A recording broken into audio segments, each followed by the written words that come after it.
बिजली की समस्या को लेकर सोनैली पावर हाउस के मुख्य द्वार पर आमरण अनशन किया जा रहा है।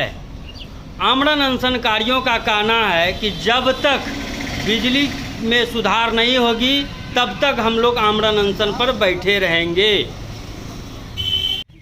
समस्या हमारा सोनैली पीएसएस से आए दिन बिजली का समस्या रात को लोड सेटिंग के तहत काट दिया जाता है और ग्रुप में एक मैसेज मिल जाता है कि लोड सेटिंग है। कभी रात के 10 बजे, कभी 11 बजे, कभी 12 बजे, कभी मैंने जब मन हुआ तब।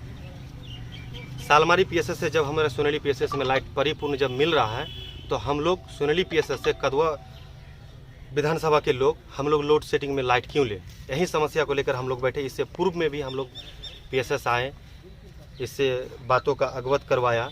जानकारी मिल रहा है कि ये जो है कि हम लोग लिखित में वरीय पदाधिकारी को दे चुके हैं।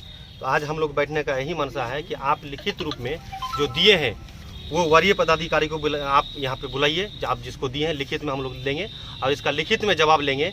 जवाब यह लेंगे कि ये हमारा जो समस्या है कि सोनैली पीएसएस से जो लाइट मिल रहा है तो हमें जितनी लाइट मिल रहा है वो लाइट हमें परिपूर्ण आप कितने दिन में करा रहे हैं। अगर इनका जवाब 2 से 3 दिन में हुआ तो 2 से 3 दिन तक हम यहाँ कंटिन्यू, जब तक समाधान हो तब तक हम लोग बैठे रहेंगे। और बैठने के साथ अगर विभाग अगर हमारे बातों को अगर मानती है, उसमें मेरा सुझाव है, अगर हमारे सुझाव को अगर विभाग अगर मानती है तो हम दावे के साथ कह सकते हैं कि 24 घंटा में सोनैली पीएसएस का लाइट का विधि व्यवस्था सुधर सकता है। सुझाव भी है मेरे पास में।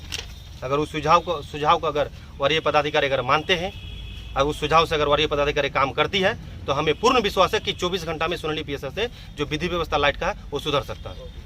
और मांगे क्या क्या है? मांग है, हमारे मुख्य मांग आपको हम कुछ लिखित लेके आए हैं, हम आपको बताना चाहेंगे। मांग हमारे पास है कि प्राणपुर 33 के भी जो मनिहारी से जो जोड़ा दिया, एक सुझाव है प्राणपुर को हमारे सोनैली पीएसएस से जो 33 के का लाइट जो जा रहा है तो अगर मनिहारी से अगर जोड़ दिया जाए तो कभी 33 के का अगर वहाँ से बनता है तो कभी आए दिन अगर हमारे सालमारी से अगर दिक्कत होती है तो हम लोग प्राणपुर से सोनैली पीएसएस में लाइट ले सकते हैं। साउथ में एक पीएसएस की ज़रूरत है, जो साउथ में एक पीएसएस हो। मानव बल सही टाइम पर काम नहीं करते हैं, इस पर ध्यान दीजिए। पदाधिकारी सही समय पे फ़ोन नहीं उठाते हैं। आंधी आने पे अगर पोल गिर जाता है उसको उठाने का काम नहीं करते। मैं इसका साक्ष्य देता हूँ। आज से 10 दिन पहले जो हल्की जो बारिश हुई थी, उस बारिश में हमारे एक स्कूल है सिंघलपुर में, वहाँ पे पहले से पोल था, जो एक तार गिर गया है। आप अभी भी यहाँ से ज़्यादा दूरी नहीं, 1 किलोमीटर की दूरी आप जाकर देख सकते हैं। हम पर्सनल जय साहब को मैसेज किए, पीएसएस का ग्रुप में मैसेज किए।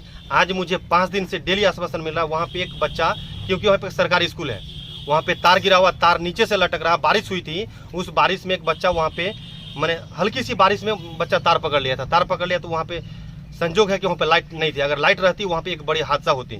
उस समय भी हमने जय साहब को जानकारी दिया। तो फ्राइडे का दिन बोला कि आप जो है कि हम यहाँ से मानव बल भेजेंगे, आप अपना ग्रामीण के सहयोग से जहाँ पोल होगा वहाँ ट्रैक्टर आप एगो करवा लीजिएगा, जो किराया लगेगा हम दे देंगे। लेकिन हमने उससे कहा कि हम भी आपको गाड़ी करवा के दे देंगे। लेकिन फ्राइडे से फिर फ्राइडे आ गया, फिर फ्राइडे आने वाला, अभी तक वो पोल तक भी नहीं लग पाया। ये कोई समस्या है। और जितना भी हमारे उपभोक्ता है उनको गलत बिल आने पे उसका सुधार अभी तक नहीं किया जा रहा है। लोग डेली आज और कल घूम रहे हैं। एक हमारे पास एक साथी है, कहाँ से आए हैं आप? भर्री पंचायत से 1 मीटर का आवेदन देने के लिए आजकल डेली किया जा रहा है। बेचारा पढ़े लिखे लोग नहीं है, पीएसएस में बैठे, आपके पास कर्मचारी था, उससे लिखा कि आप एगो साइन करा के नहीं कर। अब इसको बोले वहाँ से किसान मजदूर है, उसका आज अगर नहीं खटने जाएगा तो उसका घर में कल चूल्हा नहीं चलेगा। उस इंसान को बोले आप जाइए घर से लिखा के आइए, तो वो इंसान अपना घर में जाके काम करेगा, फिर लिखा के आएगा। आप यहाँ ऑफिस में खोल के बैठे हैं, 10 लाइन लिख के उसे सिग्नेचर नहीं करा सकते, नहीं किया। जिसके लिए अभी हमारा एक लड़का यहाँ पे विधि विको से उसको लिख के अभी रिसीविंग करवाने का हम लोग अभी काम कर रहे हैं। उसके बाद नए उपभोक्ता का मीटर लगाने के लिए 5 से 6 महीना हो जाता है। उसका जो है कि आगे का उसमें 6 या 7 स्टेप ऐसा होता है जो उसको पास करना पड़ता है। पास होने के बाद उसको मीटर लगना होता है, उसको ऐसे रख दिया जाता है। 5 से 6 महीना आदमी परेशान हो जाता है। तब यहाँ से तब अगर उसको दूसरा नया आवेदन कराया जाता है, जिसमें उसको अगर आप आवेदन कीजिएगा तो उसे कुछ पैसा दीजिएगा तो आपको नया मीटर लगेगा, तो नहीं लगेगा। इसका साक्ष्य हम आपको साथ साथ दे सकते हैं। अब मेरे मोबाइल एक मैसेज आया है, आपको हम दिखा लेते हैं, देख लीजिए। अभी जून महीना का 10 तारीख को इसको देखने के लिए मैंने अपना नंबर से उसको ये करवाया था कि आप मेरे अपने नंबर से आप आवेदन दीजिए ताकि हमें उसे कुछ पता चल सके।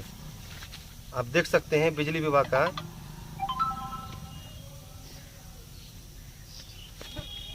आप कैमरा हमारे मोबाइल में फोकस कीजिए।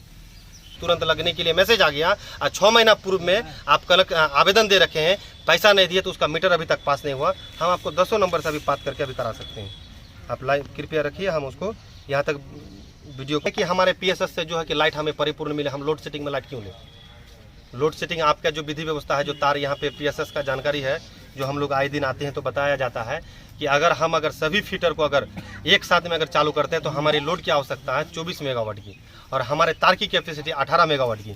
तो जब आपको तार की कैपेसिटी 18 मेगावाट की है तो आपने जब यहाँ PSS 15 और 16 के बीच में जब बनाया गया था उस समय जो विधि व्यवस्था थी, उस समय जितने कंज्यूमर था आपने उसको देखते हुए तार का विधि व्यवस्था किया। आपकी खपत बढ़ी, आपकी ये मीटर की संख्या बढ़ी, आपने 3 फेज में लाइट दे रहे हैं, आप एग्रीकल्चर को लाइट दे रहे हैं। तो विधि व्यवस्था जब आगे पैसा लेने के लिए आप विधि व्यवस्था बढ़ा रहे हैं तो आप विधि व्यवस्था आप तार की भी तो बढ़ाएंगे ना सर। आप अभी तक नहीं बढ़ा रहे, क्यों नहीं बढ़ा रहे? आखिर कारण क्या है, उद्देश्य क्या है आपका? हम ये PSS के माध्यम से जानकारी चाहते हैं कि हम उपभोक्ताओं का क्या कमी है। क्या हम समय पे पैसा नहीं दे रहे हैं? जब हम समय पे पैसा दे रहे हैं तो भी हम इस चीज़ को क्यों झेलें? आखिर लोग विधि व्यवस्था क्यों किया जाता है? लोग अच्छे शहर में लोग लाइट की व्यवस्था क्यों ली जा रही है कि हमारे बच्चे समय पे पढ़े, हमारे बच्चे समय पे लिखे। एग्रीकल्चर वाला का कनेक्शन क्यों लिया गया कि हम समय पे जो है कि लाइट का व्यवस्था मिले, समय पे फसल पे पानी दे, समय पे फसल की उगाई हो। इसीलिए ना हमने कनेक्शन लिया। समय पे अगर हमें कनेक्शन नहीं मिलेगा, बहुत ऐसा खेत है जो सूखा रह गया, तो आखिर इससे हमारे किसान भाइयों को नुकसान होगा। इसका भरपाई कौन करेगा? जो ये किसान है, ऐसा किसान है जो कि आज अगर इसको देखते हुए सरकार ने कहा कि हम आपको बिजली की व्यवस्था करा रहे हैं, आपने बिजली की व्यवस्था पोल तो लगा दिए, बहुत ऐसा जगह पे सिर्फ पोल लगी, ठेकेदार आया, उन्होंने आने के साथ क्या किया, सिर्फ बिजली का खंभा लग गया। अभी बहुत ऐसा जगह जहाँ पे तार तक नहीं लगा, अपना पैसा लेके चल गया, अपना कान में तेल देकर सूत के रह गए।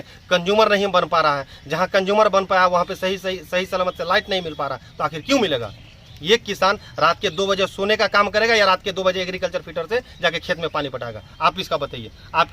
हम न्यूज़ चैनल के माध्यम से जानकारी देना चाहेंगे कि विभाग जिस तरह से सोई है इस तरह से ना सोए, आप इसको दुरुस्त करने का काम करें। अगर विभाग जब तक नहीं करेगी, मैं यहाँ पे भूख हड़ताल पे बैठा हूँ और जब तक इसका समस्या का समाधान नहीं होगा तब तक यहाँ पे बैठे रहेंगे, चाहे इसमें जितना भी समय लग जाए। परिचय बताइए। परिचय, मेरा नाम मोहम्मद बाहरुद्दीन हुआ, कदवा विधानसभा से।